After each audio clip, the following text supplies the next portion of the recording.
There's always been one group of people who have believed in Santa Claus and kept Santa Claus alive, and those are children and the people who love children. And you put the innocence of childhood with the goodness of people who care for children and love children together, and you have a powerful force for good in the world. And I think that's the win-win. Yeah, absolutely. I think that's what gives you so much of your power is your good heart and the well wishes of us grown-ups and all those kids who are looking up at the sky at your sleigh and seeing it. And looking out at NORAD on the internet, trying to figure out where Santa Claus is. That is so much fun. I recommend that to our viewers on Christmas Eve. Yes, they'll tell you exactly where the Earth is. Yeah. Oh man, you move fast.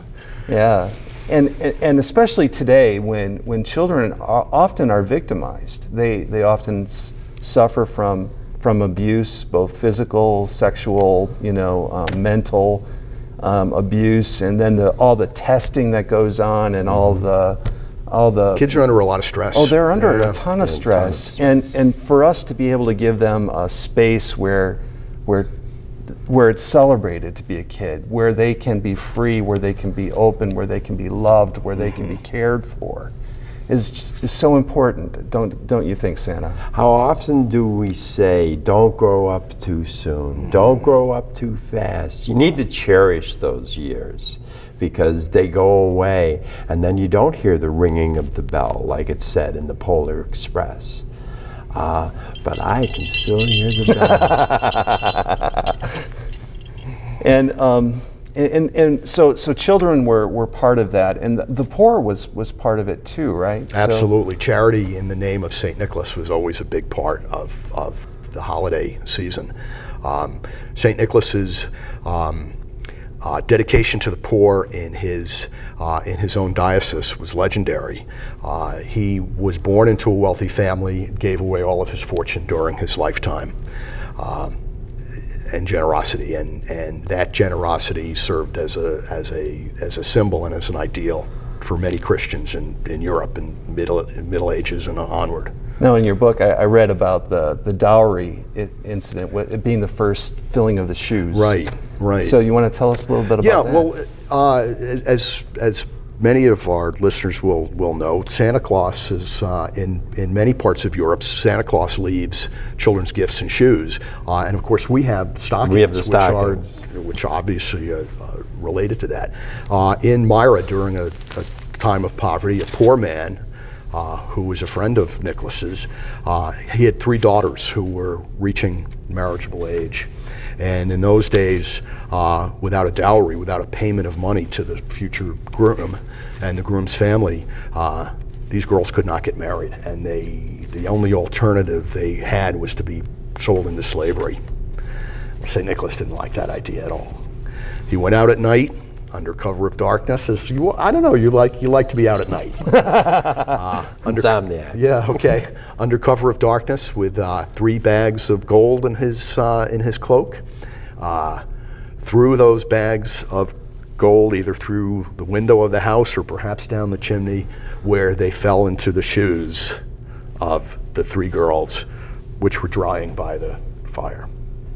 So that's the first time St. Nicholas filled shoes with goodies and gifts. And this book is chock full of stories like that. Lots of legends. Lots of legends, lots of stories. And if people want to get a hold of your book, how would you recommend them doing that? Probably the easiest way. The book is available for purchase online through either the Amazon website or Barnes & Noble website, and just look up the title, Santa Claus, and associate with Bill Palmer, and you should be able to find it. Can they find it at River Read too? Or next Christmas. Next Christmas? Next Christmas, hopefully.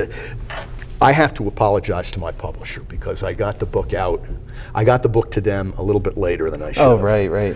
So next year, hopefully, we'll have it locally available in bookstores. And I'll be the first to say it's an easy read. It's a delight to read. It's a story. It falls out in story form, and it really does have a lot to say about you. Yeah, I'm Santa. a big fan, Santa. Yeah, we are both big fans. And and actually Bill says he's a believer. So we both are believers as far as those go. Wonderful. So the three groups of people that are kind of indicative of or the saint of Saint Nicholas would be children, the poor, and then sailors. Now that's an interesting combination, isn't it? It is. And how do they join up with each other? Like, is there an overarching theme? People who get in harm's way sometimes, maybe, who Yeah. are under a little bit of particular danger. Nicholas's city was Myra, which was a port city, and his legends were brought all over the world by sailors. So that's part of the reason why sailors became he became the patron of sailors. But yeah, there are three groups that need a little looking after. And today, when I'm thinking about who the sailor is in our midst, my mind went to the immigration debates. So I thought about immigrants, people who have come over in boats, or people who have tried to enter into our culture, and Santa becomes like a harbinger of generosity and care and hospitality at that level. So we want to welcome, we want to care, and make people feel welcome. I like that idea. Yeah. What do you think, Santa? Faith, hope, and love. Yes, indeed. What's the greatest of them? Oh, the greatest is love. I think there's also since you talk about welcoming immigrants, there's a strong multiculturalism in the legends and lore of Santa Claus. There are many peoples who have contributed to the wonderful being that we know as Santa Claus. Specifically, our Santa Claus is a gift from the Dutch immigrants to what was then New Amsterdam here in New York State in the 17th century, and it was those Dutch immigrants that introduced St. Nicholas to the United States through a descendant of theirs. Am I getting ahead of myself here? Or? No, this is great. Okay, through a descendant of theirs, the son of the Episcopal Bishop of New York City, Clement Clark Moore, who in 1822 wrote a little poem for his children and friends called A Visit from St. Nicholas, which we know as 'Twas the Night Before Christmas. Now we still read. I read that to my kids on Christmas Eve. We read them the biblical story, but then we also read them that story. Well, it was an incredibly influential poem because, as I said, outside of Dutch American families, nobody really had known about St. Nicholas. Right. So the poem, which he wrote for his friends, somebody at the Christmas party asked for a copy of it. It was printed in the Troy, New York newspaper the next December, 1823, and the thing went, at least by the standards of the early 19th century, it went viral. That poem appeared in magazines and in newspapers all over the English-speaking world, and all of a sudden, everybody knew about St. Nicholas. The Dutch called him Sinterklaas. Sinterklaas. And that became Americanized as Santa Claus. So there's a lot of Dutch American in Santa Claus, but there's a lot of other things too. This is fascinating stuff. And it also has something to do with Coke, I think, too, right?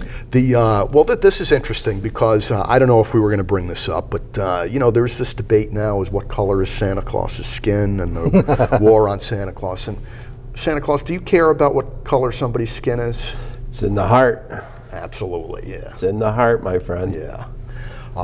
Santa Claus, the look of Santa Claus comes to us from two artists, basically. The first one was a guy named Thomas Nast in the 19th century who illustrated Clement Moore's poem with Santa Claus as a jolly little fat man. But the Coca-Cola company in advertising in the 30s, 40s, and 50s created the modern Santa Claus's outfit and look, and very, very distinctive. Portrayed as a white man, but yeah. And as we know, the early iconography too of Saint Nicholas as a person was more dark. It was darker skin. It was Middle Eastern in that way. Yeah, Saint Nicholas was lived in Turkey and was Greek-speaking citizen of the Roman Empire. So he was probably not ruddy-faced Northern European. So the question of what race is Santa, the answer is yes. Yes, That's a good one, yes, indeed. Elfin. Right. It's always good to be elfin. Yes. Now you conclude your book with talking about what is the modern day symbol. What does Santa Claus mean? Mm-hmm. And I think that's an important place for us, perhaps, to end the show. What is the current state of Santa Claus, and how do we use Santa as a symbol of mm-hmm. what is good about us as humans? I think that Santa Claus bridges a gap. There are many people who, at Christmas time, they're not even registering the idea of the birth of Jesus and the traditional symbols of Christmas, but Santa Claus is known to Christians, non-Christians, to everyone as a symbol of generosity and goodness at this time of year. And I think people are becoming disillusioned with over materialism. And we know Santa doesn't live at the mall. Santa lives at the North Pole. Santa doesn't care about how rich you are. What do you care about Santa Claus? The haves and the have-nots. Mm-hmm. I don't, it doesn't impact me. It doesn't impact me. Mm-hmm. Mm-hmm. You love them all. I love them all. So I think that's the symbol that Santa Claus can be for the whole world. I think he can bring us together in a way that few other symbols can. That's why I believe in Santa Claus.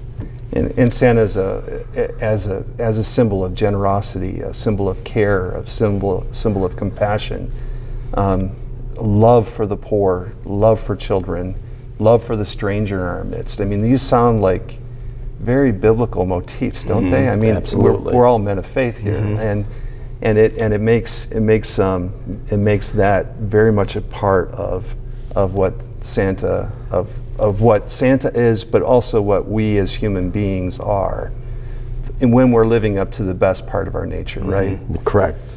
Absolutely. Excellent. Well, absolutely. I wanted to read. There's Keep the Santa and Santa Claus at the beginning of this chapter. There's a poem that you wrote in here. It's actually a prayer. It says, "O Saint of Love, be a guide for us in our lives, we pray, that we may create joy for each other as you have done for so many." Bill Palmer, thank you so much for this book. It's a joy to read. Thank you very much. And I want to recommend it to everyone. Santa, thank you for being with us. My pleasure, man. You are always welcome on the Encounter Show. And for all of you, thanks for being a part of our morning. Thank you, sir. Thank you. Thank you.